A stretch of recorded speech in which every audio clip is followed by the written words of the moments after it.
मेहनत, फोकस और स्थिरता के अलावा इस एग्जाम को क्रैक करने के लिए क्या चाहिए? मस्ती कि गर्लफ्रेंड की लैप में भी अगर सर रखा है तो नेशनल इनकम चल रहा है। कोई तुम्हारे दिमाग में जाके थोड़ी देख रहा है। लोग क्या करते हैं, गर्लफ्रेंड ही छोड़ देते। भैया हम ये लड़की से बात नहीं करेंगे। क्या नहीं करोगे? अरे भैया पापा ने मना किया। तो मस्त रहो यार, हर चीज को तो तुमने खतरा बना लिया है।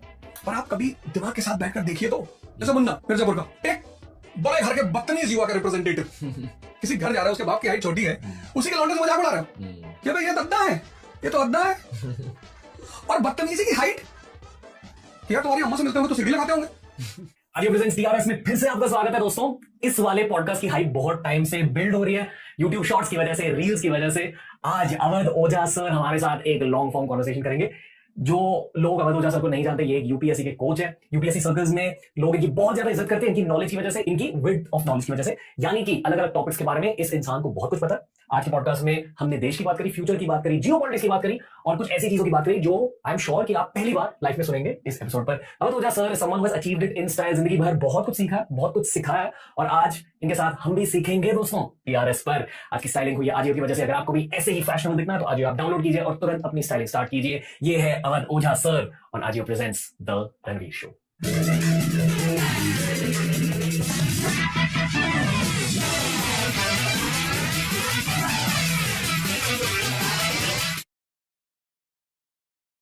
अवध ओझा सर, पहले से ही मैं ये कह रहा हूँ 5 मिलियन व्यूज के लिए थैंक यू। कैसा सर? बढ़िया, बहुत अच्छा। बहुत अच्छा लग रहा है आपके सामने बैठकर भी। आप कैसा?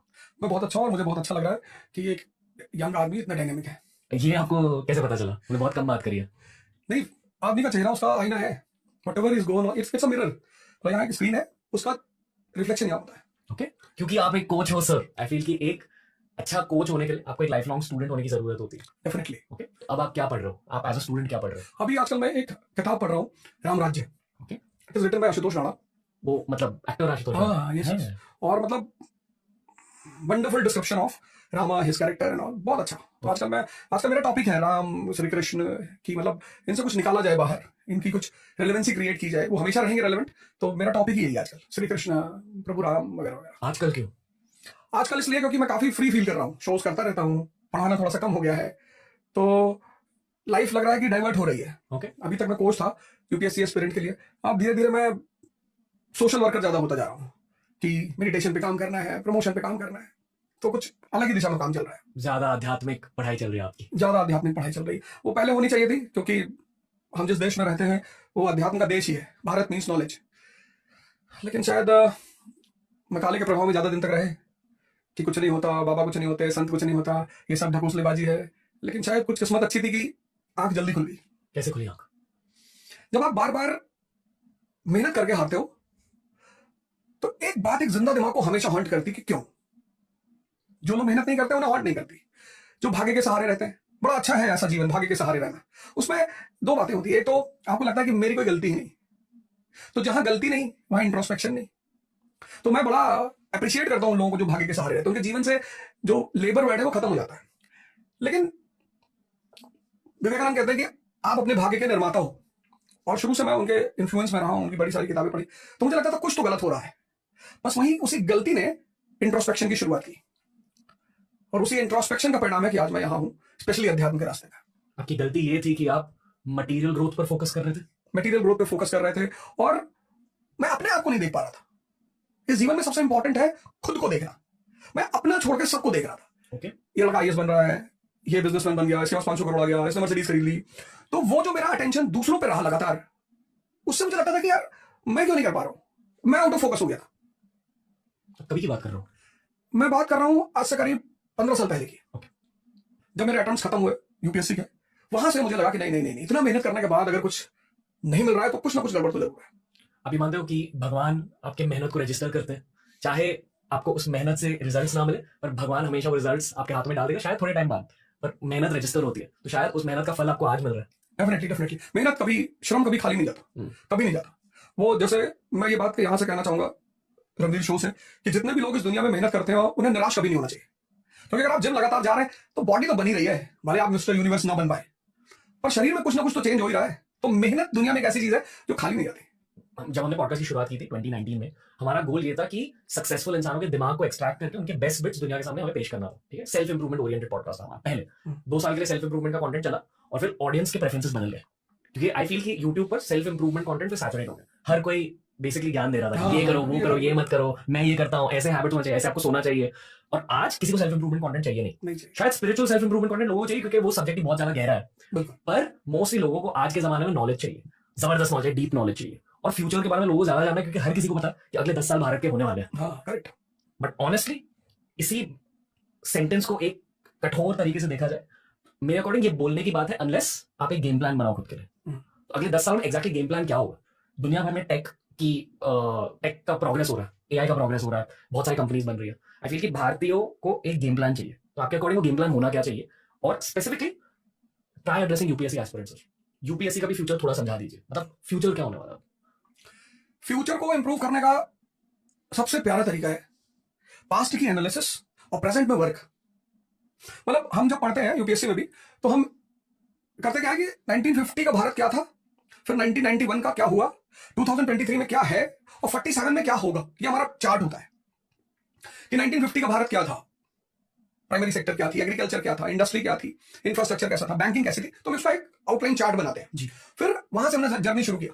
फिर जब हमने वहां से जर्नी शुरू किया तो हम पहुंचे 91 तक, जहां एक नया दौर शुरू हुआ, लिबरलाइजेशन, एलपीजी, बुलेट और बजाज सुपर मिलकर बन गई एक्टिवा। अब औरत और आदमी दोनों काम पे जाने लगे। फिर क्या हुआ, 91 से एक नए भारत की शुरुआत हुई, शाइनिंग इंडिया, मेरा भारत महान, इंडिया इज ग्रेट। फिर बीच में कई सारे अप्स एंड डाउन्स हुए और हम पहुंचे 2023 में। तो एक चार्ट अब हम बनाएंगे नीचे कि अब प्राइमरी सेक्टर, अब इंडस्ट्री, अब बैंकिंग, अब इंफ्रास्ट्रक्चर। अब ये 3 चार्ट हमारे पास है और हमें एक डॉट क्रिएट करना है 47 का, 2047 India in 2047 as a world power if not super power. We are already recognised in the world कि भाई आप कुछ तो हो, वो दुनिया हमें मानती है कि साहब आप कुछ तो हो, आपने प्रोग्रेस किया, आपने डेवलप किया। ऐसे ही हर आदमी को this is the best way. Past की एनालिसिस, पास्ट पर रिपेंटेशन नहीं, मतलब विक्टिम मेंटालिटी आपको छोड़ दी, एकदम छोड़नी आपको। पास्ट की रिपेंटेशन और पास्ट का ग्लोरिफिकेशन। हमारे बाबा हाथी पे चलते थे, अरे भैया तुम साइकिल पे चल रहे हो तो तुम प्रेजेंट में रहो, बाबा तो चलते ही थे। तो पास्ट की एनालिसिस, प्रेजेंट का प्रायोरिटी एंड प्लानिंग, ये जो 2 पी है लाइफ में, ये इतने इंपॉर्टेंट है। जैसे मैं देखता हूं कि 22 साल का लड़का आमतौर पर तैयारी करने आता है। अब 22 साल का लड़के का जो सेंसस लेवल है बहुत स्ट्रांग है। अब वो लड़की देखेगा तो अट्रैक्शन तो हो गई, अब वो ऑडी देखेगा तो अट्रैक्शन हो गई। उस अट्रैक्शन में उसके साथ दूसरी तरफ जब वो देखता है तो उसका जीवन। अब 90% लड़के क्या होते हैं, युवा, हो सकता है हम भी कभी ना कभी थोड़ा बहुत शिकार तो थे ही, बोले भले ना। तो होता क्या है कि हम उनको इंटरमिक्स कर देते हैं, गर्लफ्रेंड बना ली, तैयारी भी शुरू कर दी। वहां पर उस लड़के को क्या करना चाहिए, एक प्रायोरिटी सेट करनी चाहिए कि यार पहला क्या करेंगे। पहला ऐसा कौन सी चीज, जैसे एक यहां पे एग्जांपल दे रहा हूं, 1940s में 3 देश पैदा हुए, इंडिया, पाकिस्तान, चाइना, और तीनों ने अपनी अपनी प्रायोरिटी सेट की और तीनों की एक जैसी कंडीशन। आज चाइना वर्ल्ड पावर के रेस में क्योंकि उसने पहली प्रायोरिटी सेट की थी इकोनॉमिक एम्पावरमेंट, प्लान किया था पैसा कमाना है। मेड इन चाइना होना चाहिए, made in Britain, made in England, made in America को रिप्लेस करके मेड इन चाइना बनाना है। बनाया उन्होंने। आज एप्पल को अगर कोई टक्कर देता है तो OnePlus, पर ऐसा कोई चीज पाकिस्तान में है नहीं है। They are not economic power.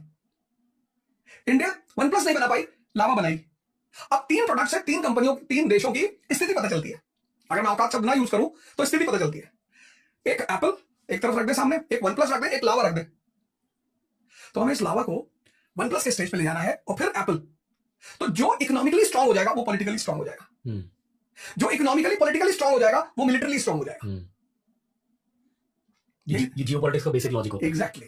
मतलब जैसे देश में पॉलिटिक्स होता है वैसे इंटरनेशनल स्टेज पर जियोपॉलिटिक्स होता है, और वैसे ही व्यक्ति का जीवन भी होता है। ऐसे ही व्यक्ति का जीवन भी होता है। जैसे वर्ल्ड वॉर होता है, ऐसे तो गैंग वॉर होती है। What is a gang war? अगर हम मुंबई में रहें तो Mumbai is a commercial centre, business centre है। तो कौन से बिजनेस से किसको कितना पैसा लेना है, रियल एस्टेट से कौन लेगा और ट्रेड से कौन लेगा, कौन और प्रोटेक्शन देगा। तो ये जो चीज इंटरनेशनल लेवल पे है वो नेशनल लेवल पे है, वो पर्सनल लेवल पे है। तो जिसने भी, अब मैं आ रहा हूं मेन पॉइंट पे, ये है एजुकेशन का रूल। इस देश को महान बनने के लिए सबसे पहले एक अप्लाइड एजुकेशन सिस्टम को प्रमोट करना पड़ेगा। अप्लाइड मतलब क्या? मतलब कि अगर हम वर्ल्ड वॉर समझ रहे हैं, किताब में पढ़ रहे हैं, तो हम मुंबई के गैंग वॉर को भी समझ रहे हैं। ओके। कि अमेरिका और चाइना की लड़ाई इकोनॉमी की है, पर्सनल नहीं है। मतलब जो भी चीजें दुनिया में हो रही है पहले उन चीजों के बारे में जानना और फिर उन चीजों के नीचे जो वजह है उस वजह को जानना और फिर अपने आप को देखना जैसे चाइना इकोनॉमिक पावर बना और फिर पॉलिटिकल पावर है दुनिया में, ऐसे किसी व्यक्ति को अगर अपनी वजूद को बनाना है, बढ़ाना है, तो उसको चाइना से सीख सकता है। China in 2023। ओके, बहुत अजीब सवाल पूछूंगा अभी। ओके, ये मैं एक पर्सनल सवाल पूछ रहा हूँ आपसे। मेरा खुद का इंटरेस्ट जियोपॉलिटिक्स में बहुत ज्यादा है। मैं सीखने की कोशिश करता हूँ पॉडकास्ट के थ्रू। नेशनल पॉलिटिक्स में मेरा बिल्कुल इंटरेस्ट नहीं है। एंड आई फील कि इस स्थिति से मुझे बहुत फायदे मिले कि मैं नेशनल पॉलिटिक्स बहुत सर्विस लेवल पर फॉलो करूँ। मुझे बस पता है कि क्या हो रहा है, मैं क्यों तक जाने की कोशिश भी नहीं करता हूँ। मैं पूरी गेम को जियोपॉलिटिकल नजरिए से देख रहा हूँ। तो क्या मैं गलत कर रहा हूँ आपके अकॉर्डिंग? बिल्कुल सही, बहुत अच्छा। आप ये मानते हो कि ये सही हाँ, है? हाँ। नेशनल या स्टेट पॉलिटिक्स क्यों फॉलो करना चाहिए या क्यों नहीं फॉलो करना चाहिए, ये बता दीजिए। नहीं, पॉलिटिक्स फॉलो ही करना चाहिए। प्री मॉडर्न वर्ल्ड में मोनार्की थी। मोनार्की में राजा भगवान का रिप्रेजेंटेटिव होता था, जैसे अशोक है, वो Devanam Priyadarshi, beloved of God. प्रजा का भला करना ये धर्म था। We are bound by law. Akbar जिले इलाही है, लेकिन मोदी जी हमारे जिले जमहूरियत है। बात समझ आई? Ashoka was Devanam Priyadarshi, beloved of god. Akbar was जिले इलाही, shadow of Allah. Mister Modi is जिले जमहूरियत, रिप्रेजेंटेटिव ऑफ पीपल। तो पॉलिटिक्स समझना इसलिए जरूरी है क्योंकि आपका जो रिप्रेजेंटेटिव है, चाहे वो स्टेट में है या नेशन में है, वो आपकी प्रायोरिटी के हिसाब से काम कर रहा है या नहीं। जैसे आज हम भारत को देखें, हमारे भारत के लोग इनोसेंट बहुत है, बहुत, मतलब इतने इनोसेंट लोग पूरी दुनिया में कहीं नहीं है। आप इन्हें बिना तथ्य के कुछ भी समझा सकते हो।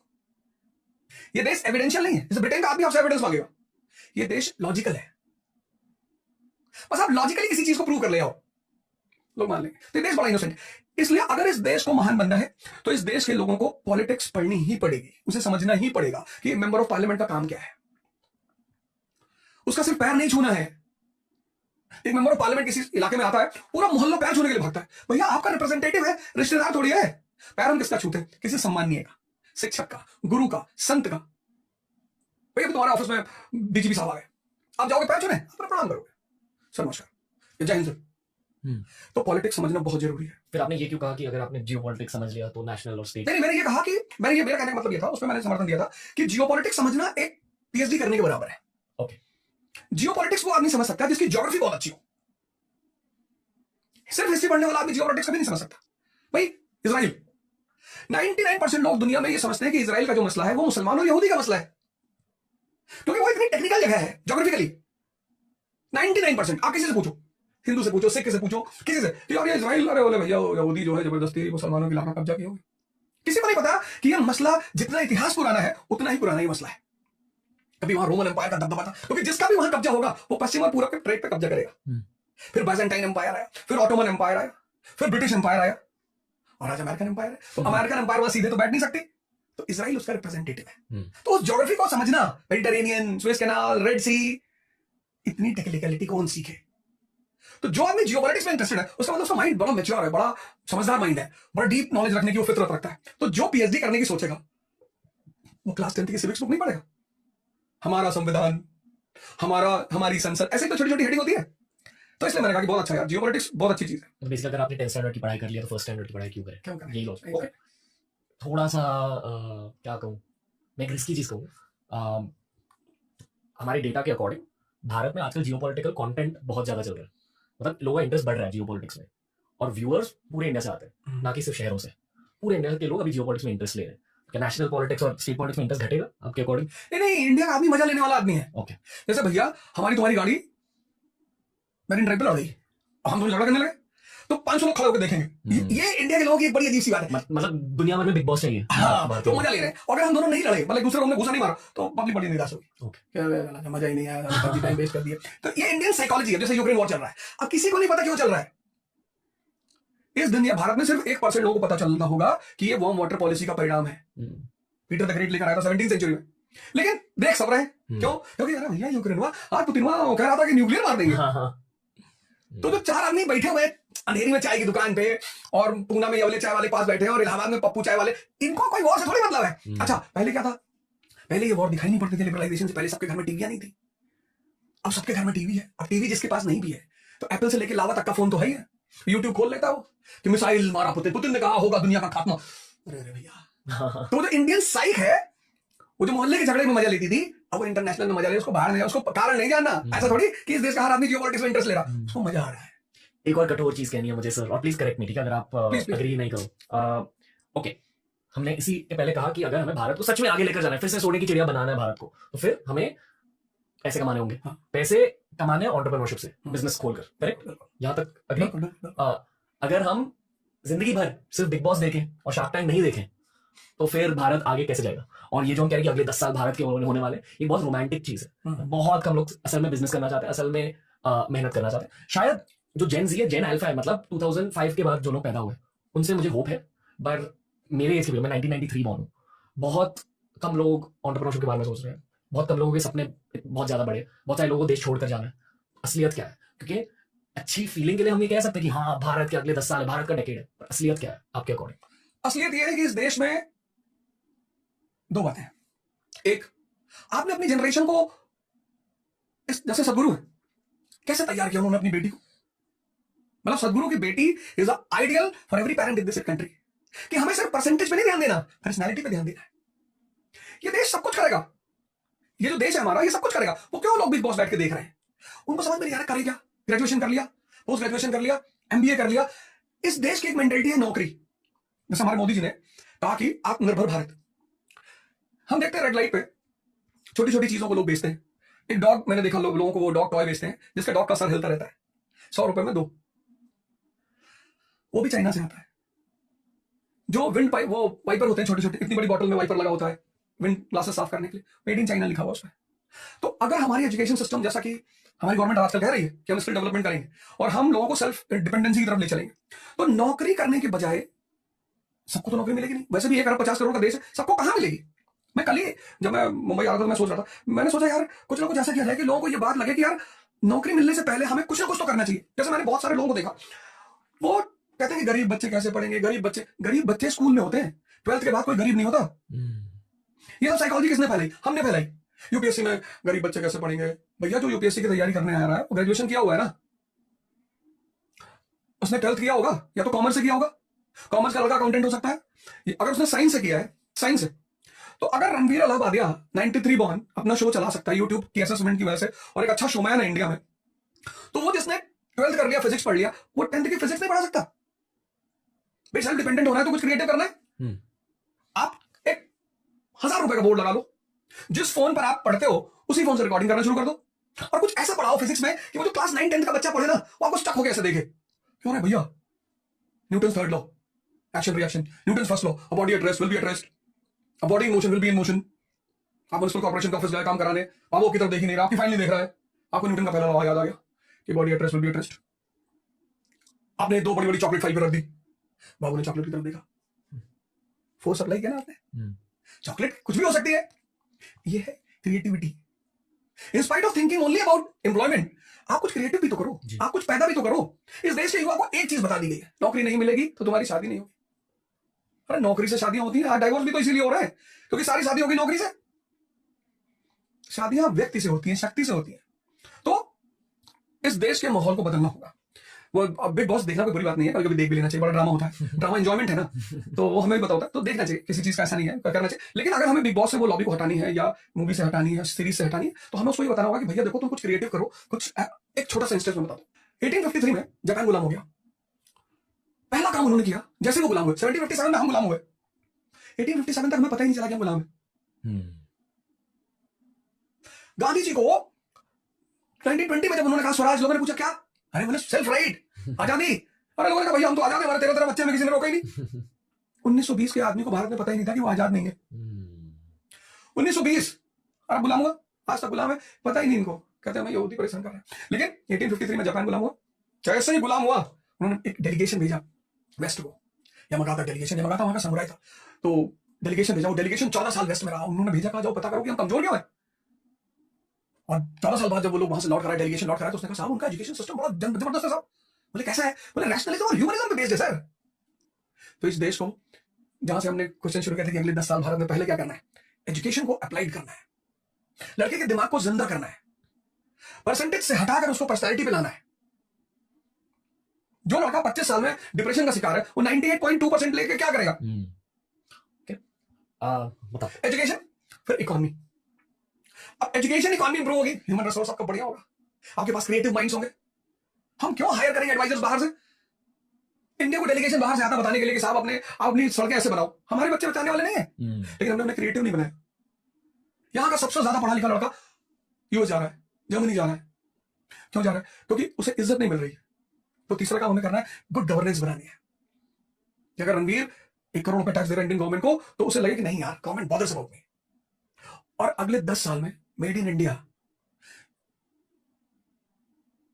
इंडिया से लेकर दुबई से लेकर बर्लिन से लेकर अमेरिका, हर जगह, कि जैसे कभी मेड इन ब्रिटेन था, मेड इन यूएस था, मेड इन चाइना था, अब मेड इन इंडिया होना चाहिए। तो अगर इन 4-5 पैरामीटर्स पे काम करेंगे तो अगला 10 साल हमारा होगा। ओके, मैं कुछ चीजें कहना चाहूंगा। जो भी आपने अब तक कहा, मुझे एक चीज बहुत अच्छी लगी कि आप एकदम बेसिक लेवल पर आकर समझा रहे हो। किसी 22 ईयर ओल्ड, किसी 18 ईयर ओल्ड ने अगर ये पॉडकास्ट सुन लिया तो उन्हें समझ आएगा कि अच्छा ओके, मुझे कुछ स्टार्ट करना। आपने एक स्टार्टिंग पॉइंट से समझा दिया। मैं उसे थोड़ा एक्सटेंड करना चाहूंगा। तो जब मैं 22 साल का था, मुझे पता था कि हाँ, खुद का बिजनेस स्टार्ट करना। बिजनेस स्टार्ट करने के लिए मैंने यूट्यूब की शुरुआत करी उसी लॉजिक के साथ कि मेरे पास एक फोन है, एक नीले कलर की चादर है, वो पीछे डाल दूंगा और वीडियोस बनाने लगूंगा। ऐसे मेरी यूट्यूब करियर की शुरुआत हुई। फिर आगे जाते जाते मुझे ये पता चला कि अमेरिकन एट स्केल थिंकिंग को प्रायोरिटाइज करता है। यानी कि अगर किसी भी चीज स्टार्ट करी, फिर ये सोचता है कि इसे सबसे ज्यादा बड़ा कैसे कर सके। और वो मेंटालिटी मिसिंग थी हमारे एजुकेशन सिस्टम में भी और हमारे मेंटालिटी में भी, और वो मुझे खुद अमेरिका से सीखनी पड़ी। आई फील कि एट स्केल थिंकिंग एक मिसिंग लिंक है इंडिया में। Exactly. दूसरी चीज, और भी जब आगे गए, जब थोड़ी स्केलिंग हो गई, चीजों को थोड़ा बड़ा बना, फिर मुझे पता चला कि इमोशनल इंटेलिजेंस की जरूरत होती है लोगों को मैनेज करने के लिए। वो भी मुझे खुद को बढ़ाना पड़ा। और emotional intelligence I feel to some extent अब थोड़ा बहुत बिग बॉस से, फिल्मों से सीख सकते हो। हाँ हाँ, बिल्कुल बिल्कुल। पर मेनली आपको सेल्फ इंप्रूवमेंट कंटेंट देखने की जरूरत है। दूसरों के दिमाग कैसे चलते हैं, साइकोलॉजी सब्जेक्ट क्या होता है, लीडरशिप क्या होती है, इमोशनल इंटेलिजेंस सीख ले। और अगर क्रिएटिविटी की बात आई, आई स्ट्रांगली फील हमें दूसरे देशों का कंटेंट देखना चाहिए। देखना चाहिए। भारत में हम सिर्फ भारतीय कंटेंट देखते हैं, और ये भी जानना चाहिए कि जर्मनी में कैसा कंटेंट चल रहा है, अमेरिका में कैसा कंटेंट चल रहा है। मिस्टर बीस्ट जो एक बहुत बड़े यूट्यूबर, वो कैसे सोच रहे हैं, वो कल्चर जस्ट है। आई फील क्रिएटिविटी भारतीय बच्चे सीख लेंगे, डिजाइन सीख लेंगे इंटरनेशनल यूट्यूब चैनल से। इमोशनल इंटेलिजेंस को लेकर मुझे थोड़ा डर होता है। आई डोंट नो अगर हर कोई सीखे, स्पेशली मर्द शायद इमोशनल इंटेलिजेंस सीखेंगे। और एट स्केल थिंकिंग, अगर ये 3 चीजें सीख ली हर भारतीय ने, फिर शायद भारत में बहुत सारे बिजनेसेस बनेंगे, और फिर शायद भारत के 10 साल, आई मीन हमारे 10 साल होंगे। I think Ranveer Allahabadia is engineer जी, और अभी 30 साल का लड़का है ना, नॉन नेम इन इंडिया। अगर ये रणवीर इलाहाबादिया अमेरिका चला जाता, कौन जानता उसे? यू टुक अ रिस्क, है ना?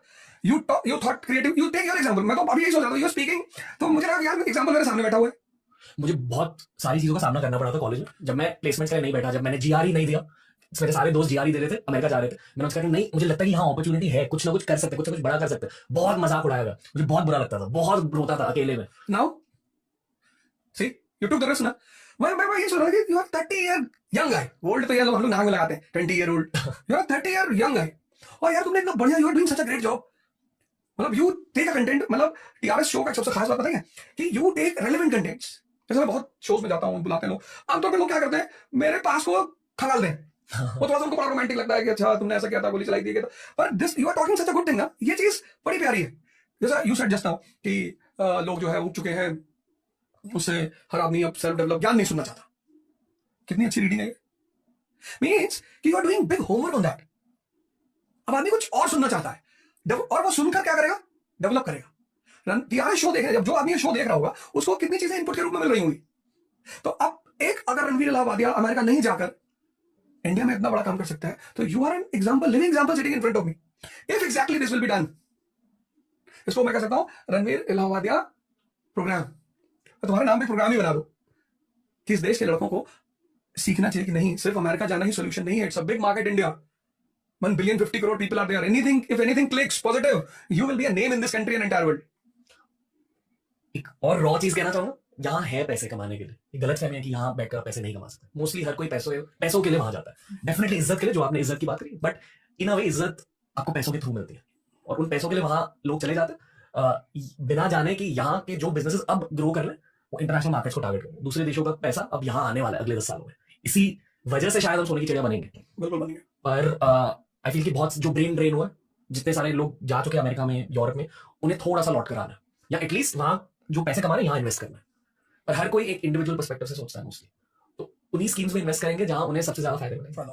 पर आई फील कि अगर यहाँ के एंटरप्रेन्योर्स और वहां के इंजीनियर्स या जो भी प्रोफेशनल्स टीम अप कर ले, तो फिर कुछ हो सकता है आगे जाकर।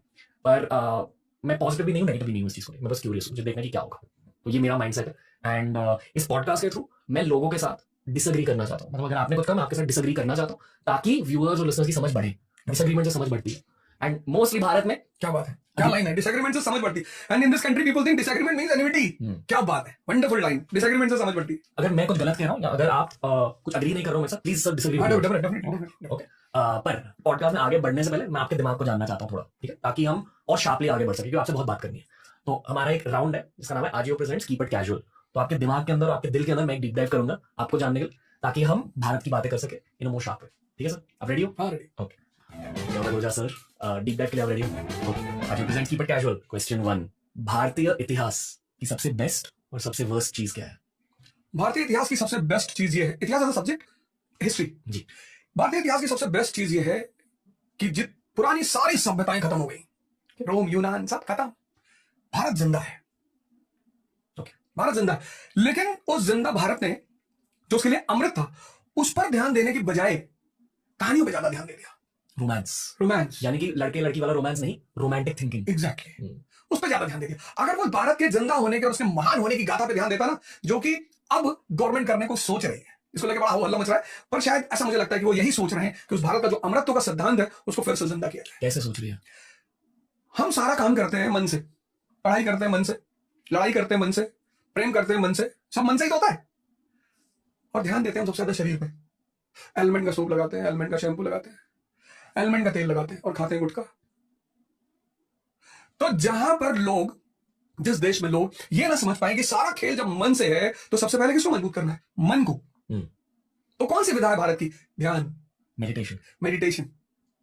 महाअवतार बाबा, उन्हीं की तो फोटो लगी है महाअवतार बाबा, उस ट्रेडिशन को जिंदा करना है, उस ट्रेडिशन को ध्यान। हमारे ध्यान मन करता है, जिसको कैंसर हो गया, जो बीमार है उसको कहा जाता है कि ध्यान करने से बीमारी ठीक होती है। ध्यान करने से मन ताकतवर होता है, और वही ताकतवर मन आपको प्रेम में बनाए रखेगा, आपको पढ़ाई में बनाए रखेगा, आपको पूजा में बनाए रखेगा। ध्यान करोगे आप बैठ के 2 घंटा, तो वो पुरानी गरिमा को, इतिहास को ध्यान देना चाहिए। वहां इतिहास ने ध्यान नहीं दिया, रोमांटिसिज्म पे ज्यादा ध्यान दिया उसने। Meditation is the gym for creativity. Exactly. Okay, और वर्स्ट चीज भी बतानी है आपको। भारतीय इतिहास वर्स्ट चीज यही है कि भूल चुके हैं, योग भूल चुके हैं। वाह, ओके ओके। दूसरा सवाल, यूपीएससी एस्पिरेंट्स की एक सबसे कॉमन गलती और एक अंडररेटेड गलती, यानी कि एक गलती जो हाईलाइट नहीं की जाती, एक सबसे कॉमन गलती और एक गलती जो लोगों को पता नहीं है सर। प्रिपरेशन शब्द को समझ ही नहीं पाते, और कॉमन गलती कभी सिलेबस पढ़ते ही नहीं। ओके, यूपीएससी एस्पिरेंट में जो फेल करते हैं मैं उनकी बात कर रहा हूं, वो प्रिपरेशन शब्द को नहीं जानते। इस कंट्री का 95% लड़का प्रिपरेशन शब्द को जानता ही नहीं, वो पढ़ता है। अगर पढ़ना होता तो प्रिपरेशन शब्द का यूज करते, वो प्रिपेयर करना। गांधी 20, गांधी 1930, गांधी 1942। तो ये जो गांधी 1920 में 50 लोगों को बाहर बुला रहे हैं, फिर 30 में 500 लोग हो जाते, फिर 42 में 5000 लोग, इस एवोल्यूशन को समझना है कैसे हुआ। वो 20 के सारे पॉइंट्स रट लेते हैं, non cooperation point 1, non cooperation 2 रट लिया, सीडीएम सिविल डिसोबीडियंस के 10 पॉइंट रट लिया, कहते हैं ये पढ़ाई है। प्रिपरेशन मतलब पूरी कहानी को पढ़कर उसके जिस्ट को समझना। ये उनकी सबसे कॉमन गलती है, वो प्रिपरेशन नहीं करते, 95 पढ़ाई करते हैं। और अंडररेटेड गलती है कि सिलेबस पे कभी ध्यान ही नहीं देते, पता ही नहीं होता क्या सिलेबस है, पता ही नहीं होता कि मुझे आईएएस प्रॉपर बनना है या आईएएस एलाइड बनना है, सेंट्रल सर्विस में जाना है कि ऑल इंडिया सर्विस में जाना है। ओके, अगला सवाल, ये थोड़ा कैजुअल सवाल है, ठीक है। कहा जाता है कि कपड़े आपके पर्सनालिटी के एक मैनिफेस्टेशन होते हैं, एक ऑफशूट होते हैं। जो आपकी पर्सनालिटी होती है वैसे ही आपके कपड़े होते हैं, आपकी स्टाइल होती है। तो आपकी स्टैंडर्ड आउटफिट के बारे में कुछ बताइए। गमछा, जो आज एक्सीडेंटली मैं ला नहीं पाया। नहीं कोई पहली बार जो मैं आपको इसके बिना एक्सीडेंटली आई फॉरगॉट गमछा लाना, पर मेरी पर्सनालिटी में गमछा है। और गमछा मुझे हर बात इस बात की याद दिलाता है कि जमीन से नहीं हटना है। जैसे टाई है एरिस्टोक्रेसी का सिंबल है, गमछा जमीन का सिंबल है। तो मैं गमछा इसीलिए पहनता हूं कि मुझे हमेशा याद रहे कि मेरी शुरुआत जमीन से हुई, एक साधारण सी, तो वहां से कभी उठना नहीं है, क्योंकि जो भी जमीन से उठे उनका गिरना निश्चित है। एक गलतफहमी थी, अब तो ठीक है कि मैं कुछ अलग हूं। जिस दिन ये गलतफहमी दूर हुई तब जाके कुछ हुआ जीवन में। जैसे लोग टैटू करवाते हैं वैसे ही आप गमछा पहनते हैं। गमछा पहनता हूं। Okay, beautiful. अगर आपको यूपीएससी एग्जाम बदलने का पावर दिया जाए तो आप 3 बदलाव हमारे साथ शेयर कीजिए। आप क्या 3 बदलाव लाओगे? पहली बदलाव एज लिमिट में लाऊंगा। 21 से 25 से ज्यादा होनी ही नहीं चाहिए, होनी ही नहीं चाहिए। आप कई सारे स्टेट से 40 साल तक सिविल सर्विस की परीक्षा लेते हैं, 40 भैया 40 साल लड़का पढ़ेगा जीवन में, भाई 25 तक एग्जाम दे ले, क्योंकि किसी भी फील्ड में स्टैब्लिश होने में 5 साल लगते हैं। तो 25 साल में जो बाहर हो गया उसके बाद अगले 5 साल अपने आप को खड़ा करने। पहला बदलाव तो मैं करूंगा, एज लिमिट को एकदम करूंगा। दूसरा बदलाव मैं ये करूंगा कि मैं हिंदी को कंपलसरी करूंगा। लैंग्वेज पढ़नी ही चाहिए, लैंग्वेज जानना बुराई नहीं है, लैंग्वेज को थोपना बुराई है। मैं हिंदी को कंपलसरी करूंगा, इतनी प्यारी लैंग्वेज है, जैसे तो सारी है, मतलब किसी को कहना बहुत प्यारी है वो अगले आदमी से बायसनेस हो जाएगी। क्योंकि जब कहीं जाते हैं, language is a binding force. अभी हमारे देश में बाइंडिंगनेस मिसिंग है। हम कर्नाटका गए तो वहां का आदमी टूटा फूटा हिंदी बोलेगा।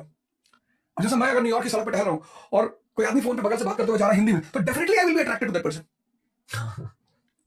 तो एक तो मैं एज लिमिट बदलूंगा, दूसरा मैं हिंदी को बदलूंगा, और तीसरा जो सबसे बड़ी बदलाहट मैं वहां करूंगा वो ये करूंगा कि व्यक्ति को जब वो एग्जाम दे रहा है, इंटरव्यू तक जा रहा है, तो गवर्नमेंट इंटरव्यू के कैंडिडेट्स को कहीं ना कहीं सेट करने की कोशिश जरूर करे, कहीं प्रेफरेंस दे उन्हें कि ये भैया आईएएस का इंटरव्यू देकर आए हैं, क्योंकि आईएएस का इंटरव्यू दिया हुआ लड़का भी आईएएस से कम नहीं होता। तो ये 3 बदलाव मैं करूंगा। ओके, आपको लगता है बदलाव आने वाला है? हो सकता है भगवान यहां से सरकार सुनेगी। होपफुली। ओके, अगला सवाल, अगर आपको देश का पीएम बनाया जाए तो आप क्या करोगे? आपकी 4 प्रायोरिटीज क्या होंगे? सबसे पहले तो मैं इस देश के एजुकेशन सिस्टम को बदलूंगा, जो मेरी पहली प्रायोरिटी होगी, और योगा और ध्यान कंपलसरी, मतलब आप फेल कर गए तो आप कुछ कर, क्वालिफाइंग पेपर होंगे। पहली बात, एजुकेशन अप्लाइड होगी, पहला काम मैं एजुकेशन पे करूंगा। दूसरा काम मैं करूंगा वुमेन एम्पावरमेंट पे, स्पेसिफिकली जिस देश में, जिस समाज में, जिस परिवार में औरतें ताकतवर होंगी, वो परिवार, वो समाज, वो देश कभी कमजोर हो ही नहीं सकता। मैं तो मानता ही नहीं कि औरतें गलत होती हैं, मेरा मानना है आदमी कमजोर होते हैं। ऐसे लोग कहते हैं भगवान हमारी नहीं सुनते, भगवान सुनेंगे जब आपकी इतनी बिसात हो कि आप उसको सुना लें।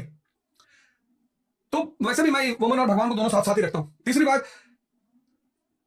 मैं कोशिश करूंगा हम एक हो जाएं, यूनिटी। भारत पाकिस्तान की बात कर रहा हूं मैं। अखंड यूनिटी। बड़ा नुकसान हुआ हम दोनों का, बहुत नुकसान हुआ। मतलब हमारी आने वाली जनरेशन जब कभी अंदाजा लगाएंगी तो शायद उन्हें एहसास होगा। और चौथी बात, अशोक की जो धम्म की नीति थी उसको मैं फिर से रीइंप्लीमेंट करूंगा। उसमें क्या था? Strengthening of unity in diversity. Bharat एक डाइवर्सिटी का मुल्क है ना, Kashmiri culture, Tamilian culture, Gujarati culture, Asami culture, तो वो पहला आदमी था जिसको ये बात पकड़ में आई। अच्छा, डिफरेंसेस अगर समझ में ना आए कि क्यों है, जैसे मुसलमान बुर्का पहनता है उसकी औरतें, क्योंकि इस्लाम सऊदी अरेबिया में पैदा हुआ, वो डेजर्ट है। खाना और कपड़ा ये कल्चर का हिस्सा है, और कल्चर संबंधित है किससे? ज्योग्राफी से। सहारा डेजर्ट में आप सूट पहन के नहीं टहल सकते, और सहारा का आदमी पालक नहीं खा सकता। भाई इस्लाम में शराब पे पाबंदी है, वहां जो आदमी ओल्ड मॉन्क पिएगा वो डेड मॉन्क हो जाएगा। 50 डिग्री सेल्सियस टेम्परेचर है, तो शराब कंपलसरी का है रशिया में, क्योंकि -50 डिग्री सेल्सियस टेम्परेचर है। पर्क नहीं खा सकता सऊदी का आदमी। तो फूड और ड्रेस ये कल्चर का पार्ट है, और कल्चर किससे प्रभावित होती है? ज्योग्राफी से। तो ये बात अशोक को पहले समझना है कि हमारे डिफरेंसेस जो हैं उसके रीजंस हैं, इसलिए नहीं कि हम दुश्मन हैं। तो फिर उसने एक सेट ऑफ रूल्स बनाए, उसको धम्मा बोलते हैं जी। ये करूंगा मैं। ओके, ये फिर से एक रैपिड सवाल है। इन शब्दों को सुनकर आप क्या सोचते हो? तो इन शब्दों को सुनकर आपको एक अलग शब्द कहना है, तुरंत बताना आपको। यूपीएससी, गैम्बल, हिस्ट्री, मजा, भारत, महान, शादी, शादी is a very Payas and religious act, प्यार, जरूरी है, कपड़े, मस्ट है, पर आपको सूट करने चाहिए, style, gives you identity, Bollywood, Bollywood is very good when it brings Taare Zameen Par, when it brings three idiot, when it brings Rang De Basanti. तो it has a role, Bollywood has a role, the things which books can not do theatre will do. तो Bollywood very good. Cricket, जलवा। अगला सवाल, आपके according सबसे stylish actor कौन है और क्यों? शाहरुख खान मुझे स्टाइलिश लगते हैं बहुत ज्यादा। क्यों? है सर, मैं ज्यादा मूवियां देखता नहीं, पर जब मैं उनके शोज वगैरह कभी कभार देखता हूँ तो मैं देखता हूँ रहते हैं यम्पी लंपी लुक में, और अच्छे शर्ट्स और उसके कॉम्बिनेशंस वगैरह। तो शायद मैं चूंकि इतना ज्यादा इंटरेस्ट नहीं लेता, पर शाहरुख साहब के 2 शो में देखा है मैंने। अभी मानते कि स्टाइल का एक सिग्निफिकेंस होता है। हाँ बिल्कुल बिल्कुल, स्टाइल इज योर इंसाइक्लोपीडिया। मतलब स्टाइल आपकी बहुत कुछ बताएगी आपके बारे में, आपका बैठने का तरीका, आपका बोलना, आपका हैंड रेस करना, तो वो सारी चीजें बहुत कुछ डिफाइन करती हैं। बहुत सारे लोग बहुत लेट सीखते हैं लाइफ में, बहुत सारे लोग इमिटेट करते हैं। Style is a inbuilt system. When you try to sit like Amitabh Bachchan, तो you lose everything. You should sit as per your mental status. जैसे आप अंदर से वीरता का भाव लिए बैठे हैं तो वो आपकी बॉडी से दिखाई पड़ना चाहिए। सिर्फ मूंछ बड़ी करके और घुमा लेने के और आंख टेढ़ी करके आप वो बात ओरिजिनलिटी नहीं आएगी। ओके, अगला सवाल, जब आप घर पे बैठे हुए होते हो, जब चिल कर रहे होते हो, तो आप क्या पहनना पसंद करते हो? नहीं, मैं तो घर पे, मेरा वैसे फेवरेट जो वेयर है, जो आमतौर पर मैं बाहर भी पहनता हूँ, मैं ट्रैक में ही रहता हूँ। एथलीजर, हाँ, ट्रैक पैंट्स। बिल्कुल। ओके, क्यों? कंफर्ट। कंफर्ट। ओके, ठीक है। मैं तो पार्टी में, शादी में चला जाता हूँ पहन के, एडिडास मेरा वो है, तो शादी में चला जाता हूँ। बढ़िया। ओके, आपकी जिंदगी में आपको सबसे बेस्ट एडवाइस किसने दी और वो एडवाइस क्या थी? सबसे बेस्ट एडवाइस मेरे पिता ने दी, और वो मेरे भगवान है।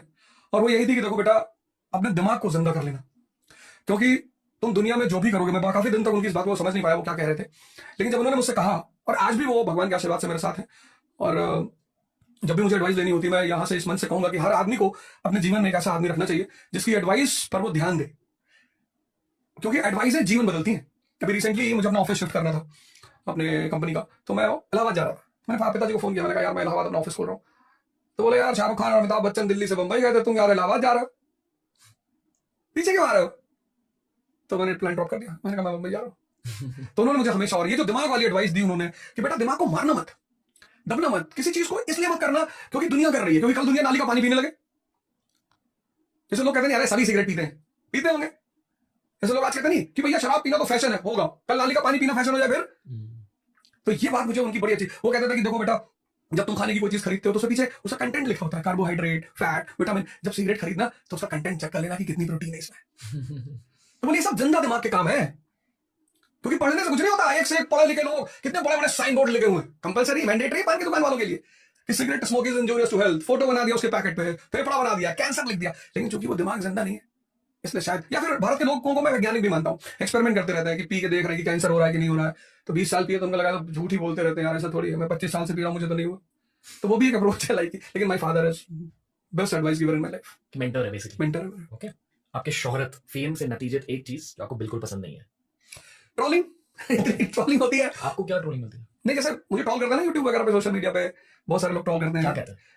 जैसे कोई क्लिपिंग है, मैंने कह दिया कि जैसे भी मैंने कहा कि मुगल काल में मैं जीना चाहूंगा, अब ये क्लिपिंग निकाल ली कि ये मौलाना अवध ओझा, ये हृदय से रणवीर इलाहाबादिया शो पे निकला हृदय का मर्म, ये मौलाना, ये मौलानियत की झलक दिखाई पड़ी इस अवध ओझा के अंदर। तो वो बेचारे जो इनोसेंट से लोग हैं, अब तो खैर मैं आदी हो गया उस चीज का, लेकिन मुझे ये बात समझ में आई कि trollers are integral part of social media, उनसे आप नहीं बच सकते, या ऑफ ह्यूमन सोसाइटी। क्योंकि शायद मुगल एरा में भी ट्रोल्स हुए बहुत हो रहे होंगे, तब मीडिया अलग रहा होगा, मीडियम अलग रहा होगा। तो ये तो पार्ट ऑफ लाइफ है। मुझे बड़ी देर में समझ में आया कि you are definitely going to face all this things. जैसे गुरु मूवी में एक डायलॉग है कि अगर दुनिया आपकी बुराई कर रही है तो मान लो आप कुछ अच्छा कर रहे हो।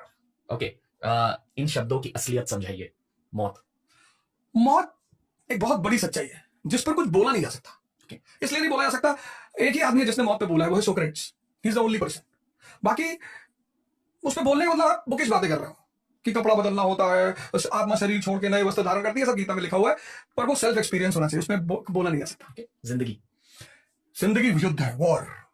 और अगर आपने उस वॉर में आपका कमांडर, आपका मन, अगर वो छिपकली देख के डरा तो आप गए, अगर वो कॉकरोच देख के डरा तो आप गए, अगर वो 4 लोगों की बात सुनकर डरा तो आप गए। क्योंकि अगर आपका कमांडर कमजोर हो जाएगा तो आप जीतेंगे कभी नहीं।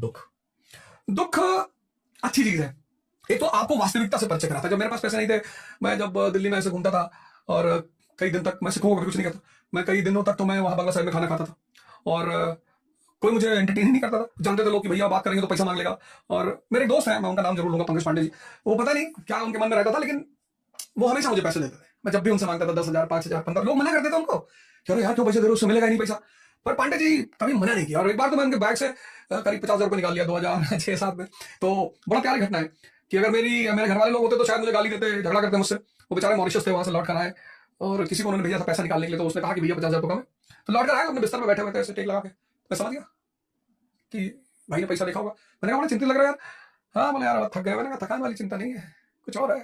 कहने यार बैग्स में 50,000 रुपया रखा था, मिल नहीं रहा है, पता हम सोच रहे खर्चा कहाँ किया। मैंने कहा मैंने निकाला है। कहा यार अब हम समझ नहीं पा रहे थे, हम कैसे तुमसे कहें, क्या तरीका था बात को कहने का। भाई आप किसी घर में रह रहे हो तो कह देगा तुरंत कि तुम ही थे यार, मेरे बाग में पैसा रखा हुआ था, तुम पैसा नहीं मिल रहा है, क्या किया पैसा। लेकिन कितना बढ़िया दिमाग रहा होगा कि नहीं यार, अगर मैं डायरेक्टली पूछ लूंगा, कहीं हर्ट ना हो जाए, कहीं चोरी का एहसास ना हो जाए। तो दुख होना चाहिए आदमी को जीवन में, उससे आदमी को वास्तविकता ही पता चलती है। हिंदी फिल्म इंडस्ट्री नहीं होती तो मैं पढ़ा ही नहीं पाता। अगर आपको एक मैकेनिक की साइकोलॉजी समझनी है तो आप एक मूवी देखो, खट्टा मीठा। जब राजपाल यादव जॉनी लीवर को बुला के ले आता है, जॉनी लीवर कहानी सुना रहा था कि मैं एक बार वो चला रहा था, क्या कहते हैं, रोड रोलर, और रोड रोलर फंस गया। तो मैकेनिक ये दिखाना चाहता है कि भैया मैं दुनिया का सबसे उम्दा मैकेनिक हूं। तो और अगर मैकेनिक से काम लेना है तो उसको टोकना नहीं। जैसे बार बार अक्षय कुमार पूछता है क्या हुआ, कहता अभी ठीक करके देता हूं। और मामा कहता यार ये मामा बना रहा, रिश्तेदार बना रहा है। तो आप हिंदी मूवी से क्या नहीं सीख सकते, पर आप कभी दिमाग के साथ बैठकर देखिए तो। जैसे मुन्ना मिर्जापुर का एक बड़े घर के बदतमीज युवा का रिप्रेजेंटेटिव, किसी घर जा रहा है, उसके बाप की हाइट छोटी है, उसी के लौंडे से मजाक उड़ा रहा है कि भाई ये तो अद्दा है, ये तो अद्दा है। और बदतमीजी की हाइट कि यार तुम्हारी अम्मा से मिलते होंगे तो सीढ़ी लगाते होंगे। मतलब आप इमेजिन करो कि बॉलीवुड क्या क्या दिखाता है। ओके, पैसे धरती पर भगवान का रूप है। ये देश है जो कहता है अब पैसे क्या है, हाथ कमाए है, दिखा निकाल के। और यही वो देश है जहां लोग पैसे के लिए कुछ भी कर सकते हैं। इसलिए पैसे कमाने हैं, हर युवा को कमाने, हर व्यक्ति को कमाना है, और पैसे को गोल बनाना है। ज्यादा गोल ना बनाए, 2-4 लाख करोड़ का बना ले। से मेरा एक छोटा सा गोल है कि मुझे 1 लाख करोड़ रुपए कमाना है। मैं यूनिवर्स के उसमें बता रहा हूँ। जी जी इतना बड़ा यूनिवर्स है, वहां 1 लाख करोड़ रुपए क्या है। मानी इस वर्ष हर आदमी इस देश में पैसा तलाश रहा है, जो नहीं तलाश रहा है वो स्वामी अड़गनंद है, ध्यान में मस्त है। तो इस देश में जो ध्यान में मस्त है बस उसी को पैसे की जरूरत नहीं, बाकी सबको है। ओके। सफलता सफलता एक ऐसी दुल्हन है कि अगर आपको मिल जाए तो आपकी गली का कुत्ता भी आपको अपना जीजा बना लेगा। बड़ी प्यारी चीज है सफलता। मतलब मैं सोचता हूं मैं आज भी वैसा ही अवध हो जाऊं, मैं आज भी झूठ बोलता हूं, मैं आज भी सोचता हूं बेईमानी करूंगा, मैं कहता हूं मतलब मेरा एक गोल है लाइफ में, दुनिया का बेईमानों का भगवान बनना। मुझे ईमानदार बनना ही नहीं। कितने सारे ईमानदार इस देश में, मुझे नहीं बनना। इस देश में रहकर मुझे इस बात का एहसास हुआ कि ईमानदार बनना ही नहीं है। सब मुझे जानते हैं कि ये बेईमान है, ये झूठ बोल रहा है, बदमाश है, अपराधी, लेकिन सब मेरे सामने आके कहते हैं यार अवध भैया बहुत बढ़िया यार, बहुत अच्छा लग रहा है भैया, आप भैया क्या पढ़ाते हैं भैया। मैं कुछ नहीं पढ़ाता हूं, लेकिन चूंकि आज भगवान के आशीर्वाद ने, गुरुओं के आशीर्वाद ने, आइडेंटिटी, मैं हर उस चेहरे को देखता हूं तो मुझे लगता है कल तक तो मुझे गाली दे रहा था। सफलता बहुत जरूरी है और मिलेगी। मिलेगी कब? जब आप किसी गुरु का शरण पकड़ लो। किसी को पकड़ो, आप पंडित रविशंकर को पकड़ लो, आप सदगुरु को पकड़ लो, आप आशुतोष महाराज को पकड़ लो, आप वाईएसएस के स्पार्ट हो जाओ, आप इस देश के किसी संत को पकड़ो, आप डरो मत। कुछ संतों ने धोखा दिया, एक 50,000 की गड्डी में अगर 5 नोट नकली हो जाए तो हम पूरी गड्डी थोड़ी जलाएंगे। सफलता बहुत प्यारी चीज है, बहुत प्यारी। पॉडकास्ट तो और भी अच्छी चीज है। मतलब आप पूरी दुनिया से कनेक्टेड होते हैं, आपकी आइडियोलॉजीज बाहर जाती हैं। पॉडकास्ट इज लाइक वो जो एक जादूगरनी का मिरर होता था जिसमें वो जाके सब कुछ देखती थी पूरी दुनिया में क्या हो रहा है। तो बचपन में हमने कहानियां पढ़ी थी कि एक जादूगरनी जिसके पास लोग था तो पूछती थी कि साउथ अफ्रीका में क्या चल रहा था, तो दिखाई पड़ता था। तो पहले अगर आज से 20 साल पहले अवध ओझा होता तो शायद उसको 2, 4, 10, 20, 50 लोग जानते। मेरे जैसे ना जाने कितने अवध ओझा रहे होंगे आज से 20 साल पहले जो बहुत कुछ दुनिया को दे सकते थे, पर पॉडकास्ट नहीं था तो वो नहीं दे पाए। तो अब न जाने कितने अवध ओझा आएंगे और जिनको फिर कोई रणवीर अलाहाबादी इंटरव्यू करेगा और उस आदमी की जो अचीवमेंट है, जो उसने सीखा है, उसको स्कैटर करेंगे। आज के एपिसोड में आपको क्या पता चला पॉडकास्ट के बारे में? पहली बार क्या पॉडकास्ट कर रहे हो? नहीं, मैं कर चुका हूं, सारे कर चुका हूं। पॉडकास्ट में आपको फर्क क्या महसूस होता है as compare to regular interviews या जो भी? क्या होता है? असलियत निकल के आती है? असलियत निकल कर आती है और मतलब ये है कि अच्छा है, बहुत अच्छा है। ओके, लगता है कि भारतीय पॉडकास्ट सुनेंगे? एकदम सुनेंगे। करेंगे क्या? इसके लिए डेवलप नहीं, क्रिएटिव होना नहीं चाहते तो अब कुछ सुन के सीखेंगे। कितनी अच्छी बातें हो रही हैं भारत 2047 में, क्रिएटिविटी क्या है, हमें क्या सीखना है, सेल्फ इंडिपेंडेंट कैसे होना है, तो वो उनके फायदे की बातें चल रही हैं। मुझे खुद की अडल्ट एजुकेशन पॉडकास्ट मिली, अमेरिकन पॉडकास्ट से। वहां से जो चीजें सीखी हैं मैंने खुद के करियर में अप्लाई करके इंडिया में ग्रोथ हासिल करी है। मैं ये चाहता हूँ कि अभी जो मैं सीख रहा हूँ आप जैसे लोगों की वजह से, वो ऑडियंस के हाथों में हम डाल दें साथ में और इन नॉलेज पीसेस से उन्हें ग्रोथ मिल जाए। मैं ये चाह रहा हूँ, पर आई होप कि हर भारतीय तक पॉडकास्ट पहुंचे। एकदम पहुंचेगा, बिल्कुल पहुंचेगा। मुकेश अंबानी साहब को हम लोग थैंक यू बोलेंगे इस बात के लिए। मुकेश अंबानी जी मुझे इतने अच्छे लगते हैं, मैं उनसे कभी मिला नहीं हूँ, पर कभी मिलूंगा तो मुझे 2 बातें उनसे कहनी है। एक, वो बड़ा शांत रहते हैं, मैंने कभी बोलते हुए नहीं देखा, पता नहीं शायद बोलते तो होंगे, और जितना शांत रहते हैं सिंपल भी रहते हैं। व्हाइट कलर की शर्ट, वो भी आउट किए हुए और एकदम सिंपल, जैसे मतलब कितना बड़ा कैपिटलिस्ट इंडिया का इतना बड़ा आदमी। मैं उनका एग्जांपल देता हूँ क्लास में, बड़ा प्यारा सा, मैं उसको कोट करूंगा यहाँ पे। तो मैं जब लड़कों से पूछता हूँ कि क्लास में कि भैया ये बताओ इस देश का राजा कौन है, तो लोग बताते हैं कि मोदी जी है। अरे मैं राजा पूछा, प्राइम मिनिस्टर थोड़ी। मैं कहता इस देश के राजा है मुकेश अंबानी जी। लड़कों को देखते हैं कैसे? अरे मैंने कहा कि भैया उन्होंने अपनी वाइफ को, नीता अंबानी जी को, उनकी बर्थडे पे 450 करोड़ का याचक गिफ्ट किया। 2000 करोड़ परली सीलिंग पर उनकी बेटी का मेंशन, 2500 करोड़। तो मैंने कहा यार 2500 करोड़ रुपए का आदमी क्या होगा, गिफ्ट से तो पता चलती है। तो एक आम आदमी जब बर्थडे मनाएगा उसको क्या मिलेगा? Pen, writing pad, table lamp without wire. तो 2500 करोड़ जो आदमी गिफ्ट दे सकता है वो 10,000 करोड़ तो आराम से खर्चा करेगा। आज अगर गवर्नमेंट ऑफ इंडिया कुछ उस आदमी के खिलाफ कर दे, कल बुला ले पार्लियामेंटेरियंस 545, ज्यादातर लोग धोती पहनते हैं, और रख दिया 20,000 करोड़ रुपया उठा लो। मैं किसी को ऑफेंड नहीं करना चाहता, एग्जांपल। एक्चुअली टीचर और कवि, इनको एक छूट होती है, किसी का नाम ना ले, किसी को बदनाम ना करे, किसी को डिफेम ना करे, पर विषय को सरल बनाने के लिए वो एग्जांपल दे सकते हैं। तो लोग कहते हैं मैं परसों नो कॉन्फिडेंस मोशन हो जाएगा। हाँ ये बात तो है। तो मुकेश अंबानी जी को मैं यूज करता हूँ एग्जांपल से, उनकी सिंप्लिसिटी को मैं प्रमोट करता हूँ। और कैपिटलिस्टों का सम्मान करना चाहिए, इनकी वजह से नौकरियां मिल रही हैं, इनकी वजह से देश चल रहा है। क्या हमारे देश में एक और बड़ी बात है, पूंजीवादियों से पता नहीं क्यों चिढ़ते लोग। भैया पूंजीवादी बनना है, peak of materialism is the beginning of spiritualism. जिस दिन इस देश में 1 लाख मुकेश अंबानी जैसे पूंजीपति होंगे तो इस देश की तो किस्मत ही बदल जाएगी। लगता है अगले 50 साल में ऐसी स्थिति आएगी भारत में? आएगी, बिल्कुल आएगी, एकदम आएगी।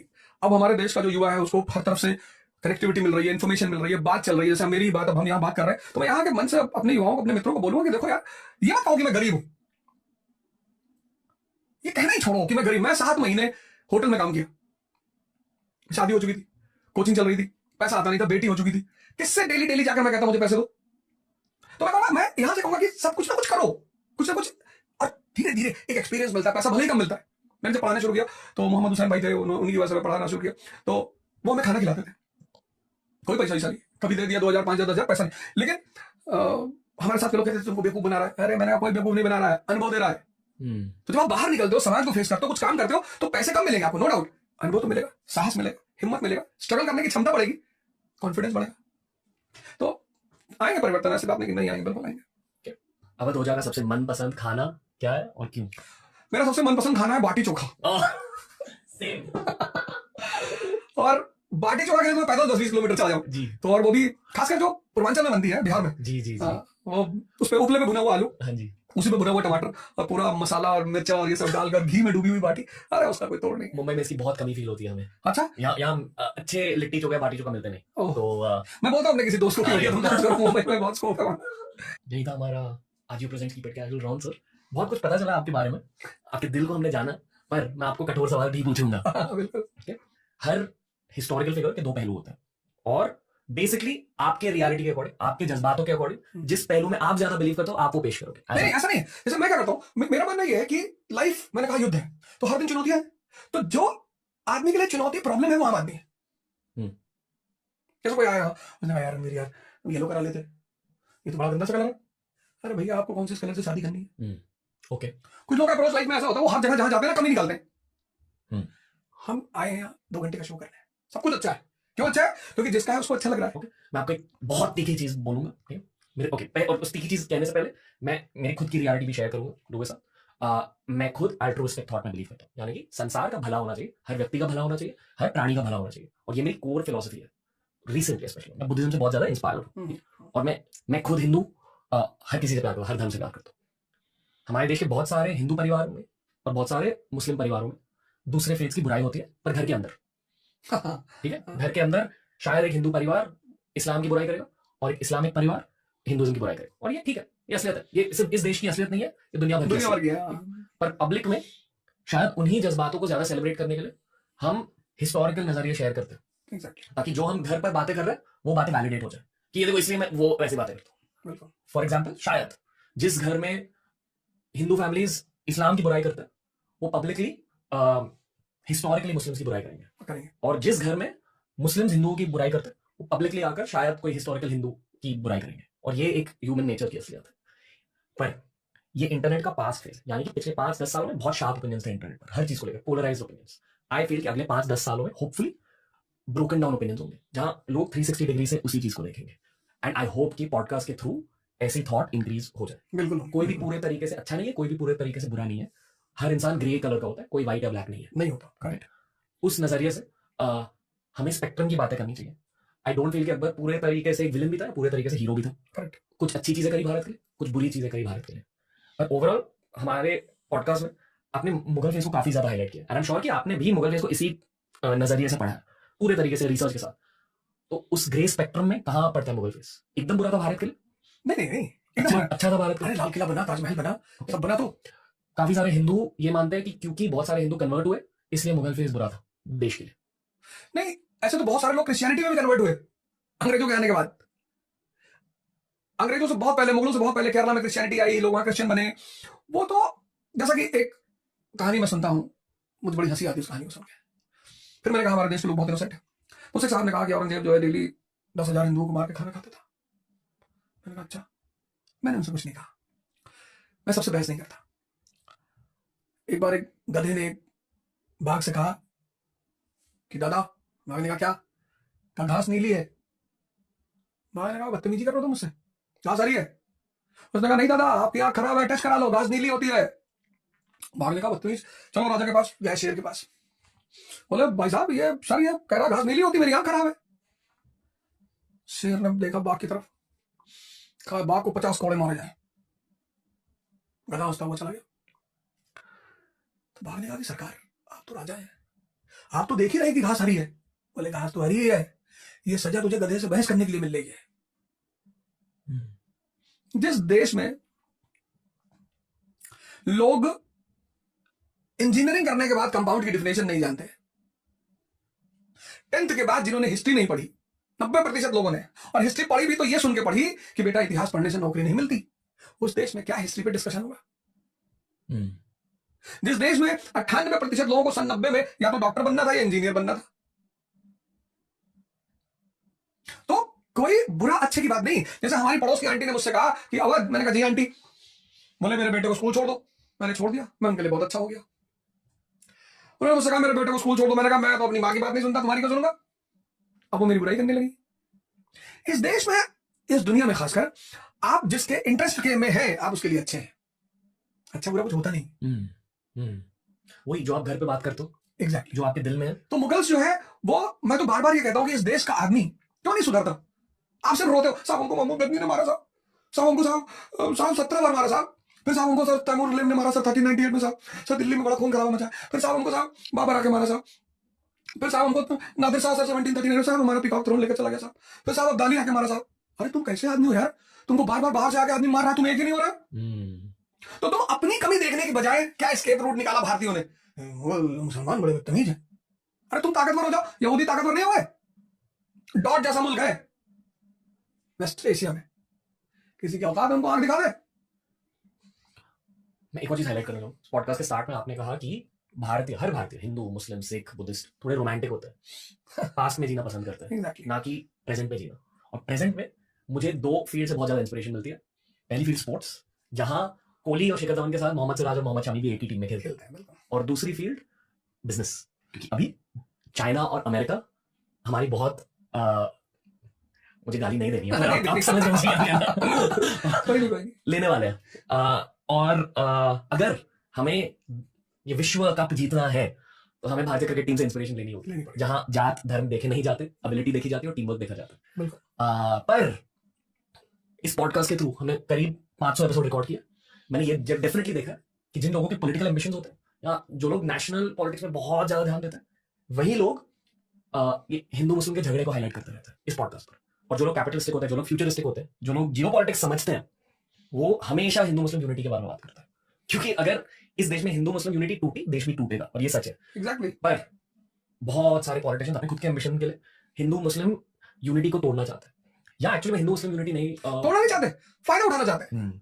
क्योंकि रिलीजन, धर्म एक ऐसी चीज है जो हर इंसान के दिल में होती है, या बहुत सारे इंसान के दिल में होती है। अगर आपने उनके दिल में जाकर उनको अफेक्ट किया तो उनका दिमाग भी अफेक्ट हो जाता है, आप उन्हें कंट्रोल कर पाते हो। अगर मासेस को कंट्रोल करना है तो उनके रिलीजन से बात करो। ये एक बहुत बेसिक फिलोसॉफिकल चीज होती है गवर्नेंस में। चाणक्य भी इसी के बारे में बताते थे, और यही हो रहा है आज हमारे देश में। आई थिंक पिछले 5-10 सालों में ज्यादा हुआ। आजकल के लोग होपफुली पॉडकास्ट के थ्रू, होपफुली यूट्यूब के थ्रू ये जान रहे कि अभी जियोपॉलिटिकल गेम स्टार्ट हो रहे हैं, ना कि नेशनल पॉलिटिक्स की गेम्स। नेशनल पॉलिटिक्स और ये हिंदू मुस्लिम के फाइट्स को छोड़ो और बिजनेस के बारे में सोचो, जियोपॉलिटिक्स के बारे में सोचो। बहुत कुछ हो रहा है दुनिया में, बहुत कुछ हो रहा है दुनिया में।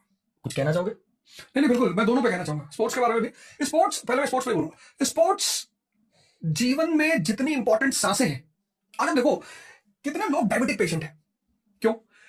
जीवन तो है, खेल खत्म हो गया। हम छोटे थे तो 50-50 ओवर मैच खेल रहे हैं, उसके बाद कुछ भी खा रहे हैं, लोहा भी खा रहे हैं, हजम हो रहा है। तो एक तो स्पोर्ट्स आपको स्वस्थ रखता है। दूसरा, स्पोर्ट्स क्या करता है, आपकी जो स्पिरिट है ना, आप हार गए और आप अपने जीते हुए दोस्त को जाकर बधाई दे रहे हो, वो स्पिरिट पैदा करता है। स्पोर्ट्स एक मल्टी डायमेंशनल चीज है। स्पोर्ट्स मतलब ये नहीं कि बल्ला पकड़ लिए खेल रहे हैं, नहीं। जब आप मैच देखते हो, इंडिया पाकिस्तान का मैच हो रहा है, इंडिया जीत गई, पाकिस्तान में टीवी फोड़ी जा रही है, लेकिन पाकिस्तानी कैप्टन, इंडियन कैप्टन गले मिल रहे हैं। अभी वर्ल्ड कप हुआ, लियोनेल मेसी जीता, बड़ी अच्छी बात है। सब चाहते भी थे, मैं भी चाहता था। मैच शुरू होने से पहले मैं भी चाहता था लियोनेल मेसी जीते।